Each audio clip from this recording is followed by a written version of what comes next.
তার কারণ আপনি দুর্নীতির শেষে ছিলেন ফুলবাড়িতে, ওই জন্য আপনাকে নিয়ে গিয়েছিল। বাসার সাহেব আপনাকে নিয়ে গিয়েছিল, সাইদুর আর্মি নিয়ে গেছিল কেন, মোশাররফ আপনাকে নিয়ে গেছিল কেন, দেবী আপনাকে নিয়ে গেছিল কেন? বলে কালো কালো লোক, সব মতির লোক। আর আমার লোকগুলোকে একটা করে দেখাবেন, কে সাদা করে কে মাসি, একটা লোক দেখাবেন, আমি রাজনীতি করবো না। আমি দুইবার ধারাশিসে নির্বাচন করেছি, 15 সাল ধরে আমি ধারাশিস পেলাম। আমার প্রার্থী আমার জবাব দিল, আপনাকে আমি বড় ভাই হিসেবে সম্মান করে আপনার নির্বাচন দায়িত্ব আপনাকে দিয়েছিলাম।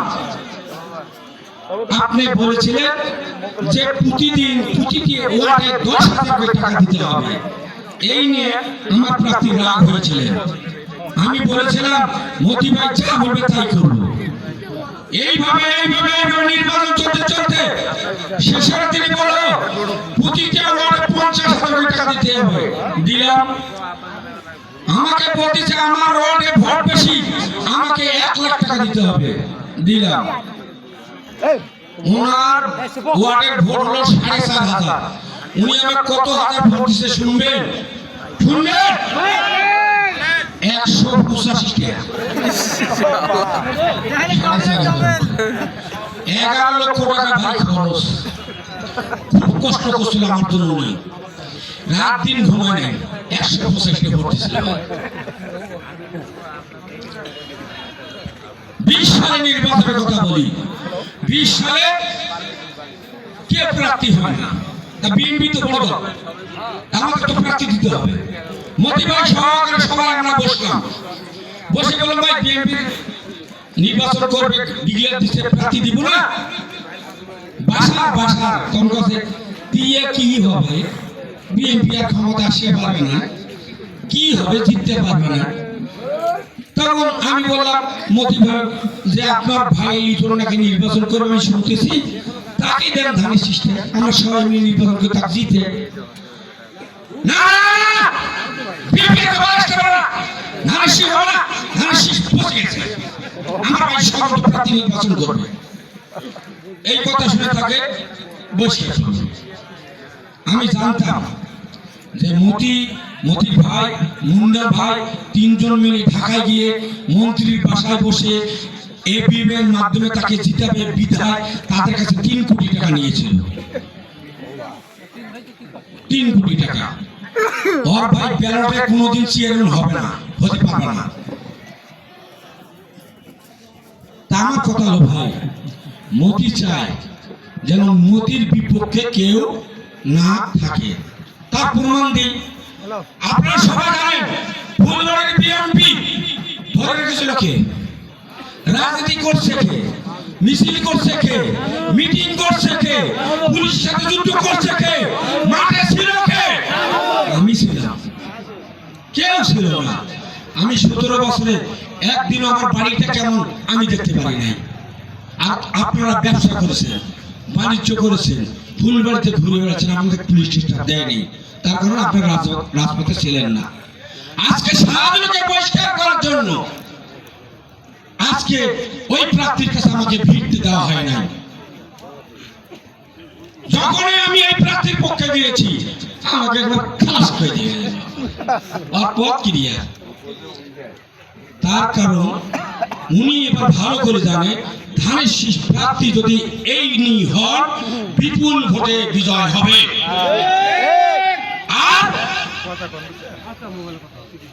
আর কি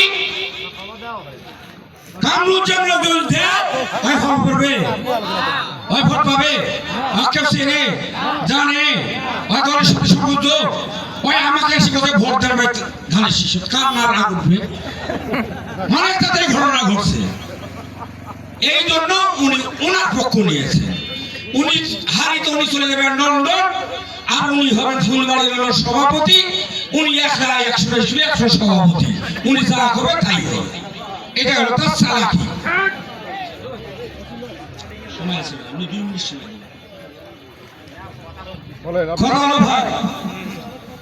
আমার কথা এখন উনি প্রতিটা ইউনিয়নে যাচ্ছে।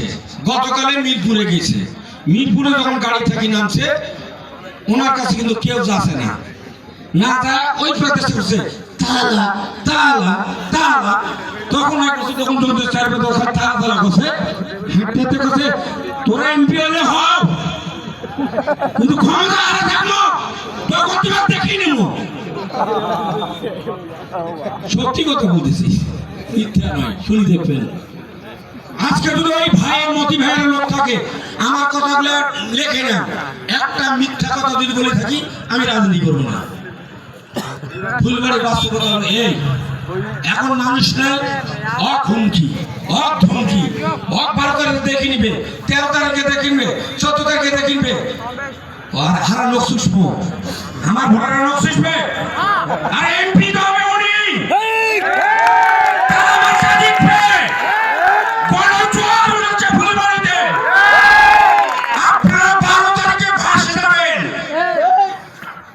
আর এমপি যেদিন হবে শপথ যখন নিবে বিএনপির পক্ষ থেকে শপথ নিবে,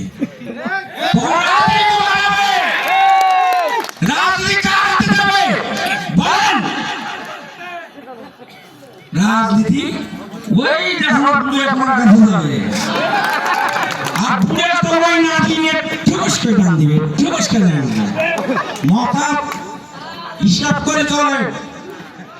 আজকে আমার ভোটারদের আমরা ধুমকি ধামকি অনেক কিছু দিয়েছেন, দিয়ে কোনো লাভ নাই ভাই, কোনো লাভ নাই। জনগণ খেপেছে, জনগণ জেগেছে। তাই ভাইরা অনেক বক্তব্য দিলাম, অনেক কিছু জানার জন্য বুকের মধ্যে আছে ভাই, বুককে চিনি দেখাতে পারতেছি না। যে দলের জন্য ভাই সব শেষ করেছি, 2 বার নির্বাচন করেছি, দলের এমন কোন লোক নাই, এমন কোন কর্মী নাই যারা অসহায় আমি তাদের 10 টাকা দিয়ে সাহায্য করি নাই। আমি যখন জেলে ছিলাম 450 কয়েদি ছিল সকল জায়গাতে, তার সাথে ওই যে আমার মামা ছিল, আকাশ ছিল, আমি 450 ঝোনাকে নাস্তা খেয়েছি একদিন। তার তো হলো আমাদের বিএনপি লোক কষ্ট করে আছে। আপনাদের কাছে আমার শেষ অনুরোধ করব, আপনারা জানেন আমি জেলা যুগ্ম সাধারণ সম্পাদক ছিলাম, পৌর বিএনপি সাধারণ সম্পাদক ছিলাম, আমাদের প্রার্থী নির্বাহী কমিটির সদস্য ছিল, পার্বতীপুরের লাগাতার সভাপতি ছিল, জেলার সদস্য ছিল, তাকেও বহিষ্কার করছে। আজকে আপনাদের আমদুনি হাটের জনসাধারণের কাছে আমি একটা অনুরোধ করব ভাই, দল আমরা করতে চাই, দলের আমরা নেতৃত্ব দিতে চাই। যে নেতৃত্ব থাকবে না চাঁদাবাজি, যে নেতৃত্ব থাকবে গুন্ডা হুন্ডা, আমরা সেই দল করতে চাই। যার অধিকার সবার থাকবে, সবার সমান অধিকার থাকবে, আমরা সেই দল করতে চাই ভাই। এই দল করতে গেলে আপনাদের আমাদের এখন দরকার। আপনারা আমার কিন্তু মাটি নামিয়ে দিয়েছেন, আমার কিন্তু আপনারা নামিয়েছেন, আমি কিন্তু নামি নাই। যখন আপনাদের কাছে থাকি এক নেতা করে দিয়েছে, এই লোকটা যখন আমাকে মোবাইলে বললো 4টার দিকে বাসাহাদুর, আমি আর চোখের পানি ধরে রাখতে পারিনি। উনি বলতে চাচ্ছে যে ও তো গেল, তুইও যাবো কি না। আমি শুধু একটি কথা বলছি, মামা তোমাকে আমি কথা দিলাম, আমার জীবনে আমি অনেক ক্ষতিগ্রস্ত, অনেক কিছু শেষ করেছি, আমি তোমার কথা দিচ্ছি কেউ যদি না থাকে আমি তোমার সঙ্গে থাকবো, ভাইরা। আমাদের কি আপনারা সুযোগ দেবেন না রাজনীতি করার জন্য? আমাদের কি আমাদের আপনারা আমাদের সহযোগিতা করবেন না? এই দুর্নীতির বিরুদ্ধে আপনারা কি রুখে দাঁড়াবেন না? আপনারা 12 তারিখে সবাই তারা মার্কায় একটা করে ভোট দিয়ে আমার মামাকে আপনারা বিপুল ভোটে জিতাবেন ইনশাআল্লাহ। তাই ভাইরা ওরা এখন হুমকি দিচ্ছে আমরা 12 তারিখে আমাদের ভোট ওরা নাকি কেড়ে নিয়ে যাবে। আপনারা যদি সজাগ থাকেন, আপনারা যদি শক্তি নিয়ে থাকেন, 12 তারিখের সকালে ভোট দিয়ে আপনারা সেন্টারে বসে থাকবেন, ভোট গণনা করে ভোট নিয়ে আপনারা বাসা যাবেন। দেখবেন আমাদের তালা মার্কার ভোট আর পার্বতীপুরে তালা মার্কার ভোট দিয়ে সারা বাংলাদেশের ইতিহাস হবে। এজারুল হক মামা স্বতন্ত্র প্রার্থী, বাংলাদেশের সর্বোচ্চ